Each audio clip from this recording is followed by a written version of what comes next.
What if I told you I walked away from $200,000 salaries a year before I realized how ADHD was affecting me? Just to give you a bit of context, I come from 20 years of working in enterprises, doing digital transformation, marketing, and all things digital. The first time I walked away from my big salary was when I became pregnant at 40.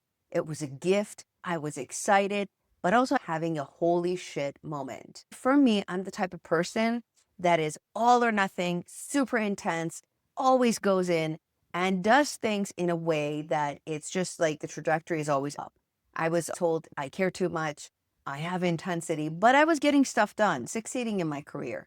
The baby, however, gave me this natural pause button. Wait a second. This fast trajectory, I'm 40, having a baby, top of my career. Can I keep up? I panicked. I went into all or nothing thinking, which is super common with those of us with ADHD, and especially at times when high performance goes, oh my God, I need to make a decision, and we forget to think in between the lines. So I went all in and I resigned. I told my CMO it was time for me to go. He couldn't believe it. We had just gone through a reorg. Everything was great. I had grown my team. We were doing amazing things. For me in that moment, I felt like I had to make a decision to either be with my baby or to continue the corporate life. The decision was pretty simple: be with the baby. Even though he told me that I could do the job 50% of the time and go down to part time, I said, no, I don't do things half ass. That was my motto. So I walked away from that amazing career. Fast forward, the baby came. She was 5 months old when I decided I was bored. And motherhood wasn't that hard. No problem. I got this. So I decided to go back to the workforce. This time, another amazing company doing big things, massive digital transformation. I was back in my element. I had two babies, my career and my baby. I started to feel the brain funk, the sleep deprivation was catching up to me, the exhaustion from motherhood was catching up to me, and I was all over the place. In meetings, I really wasn't myself. I would be interrupting people. I was jumping from one project to another. I was not getting along with some of my colleagues. There was so much tension. For the first time in my career, I didn't have a grip on what was going on with me as a leader, as a strategist, and it was hard to sit with that. So what do? I decide that I'm going to resign again abruptly. I remember vividly the time where I went in and said, I'm out. I was sitting in the VP's office, the tears are coming down, and I'm like, I can't do this anymore. You need to lay me off because I can't. I'm going to go raise my kid. Pretty emotional, pretty graphic. That was the end of it. In that moment of extreme overwhelm, instead of pausing and reflecting, I decided to cut the cord, walk away from a good salary, from a good organization, because I didn't know how to navigate. Here are a few things the old Cathy would have done differently, knowing what I know now. If you are an executive, high achiever, going and busting and getting things done, but now you're feeling that tipping point of friction, something's going on, my ADHD, or you're recently diagnosed with ADHD, check in on your all or nothing thinking to see what are the other options. How can I slow myself down? In the moment of that dysregulation, the other thing that kicks in pretty fast is impulsivity.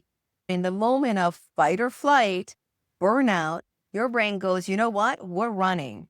Check in on your impulsivity. There's another thing is self-awareness. At that moment, I thought I was pretty self-aware. I was making decisions that were good for my life.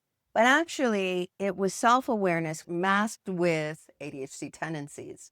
I needed to step back and be really reflective what was going on with myself. The second resignation came after my ADHD diagnosis. I knew that ADHD was a culprit, but in that moment, I panicked. I panicked because I have ADHD, I'm a mom, and I'm in a high, intense role that needs a lot of my attention. And how the heck do I do this? I could have benefited from a person that I could talk out loud with and process what was going on. Someone who actually understood ADHD. That I didn't do. Instead, I went into, I know myself best, I can do this, and I'm sticking to the decision. So I want you to also think about this. With ADHD, rumination and catastrophization is our best friend. When shit hits the fan, our ADHD brain doesn't have the capacity to switch back to, hey, you're catastrophizing, come back. Let's talk about what's going on right now. What do you need this week? So the time travel in me went into catastrophization, and I decided the best thing was to walk away from it all, right? So it's really important for us to check in on that self-awareness and really be able to tell, am I making a story of this? What are the facts that I have? What can I do with this current situation? In the moment, when you are hitting that tipping point, it feels like it's going to be your forever doom and gloom for the rest of my life. But actually, you know how to do hard things, and this shall pass too. In the moment of that intensity, meet yourself where you're at, and the conversation of what do I need right now in this moment, in this week, to get through this stage of my life that is in turmoil. The other thing, our brain doesn't like uncertainty. In moments of stress for me, uncertainty played a big role. What does my brain do when uncertainty happens? We don't know what the answer is going to be. So my creative brain worked against me and filled in the blanks. So with the baby was, oh my God, we're not going to take this baby to term. So let's resign right now. So it filled in the uncertainty with something ridiculous. So the last thing I'll leave you with is keep an eye on big life events and transitions. Bring in your board of brains, people you can surround yourself with that you can process out loud, talk it out, hear different perspectives so that you're not stuck in fight or flight, all or nothing thinking. I hope you take some of my lessons and apply it in whichever way that makes sense for you. And I'll catch you on the next video.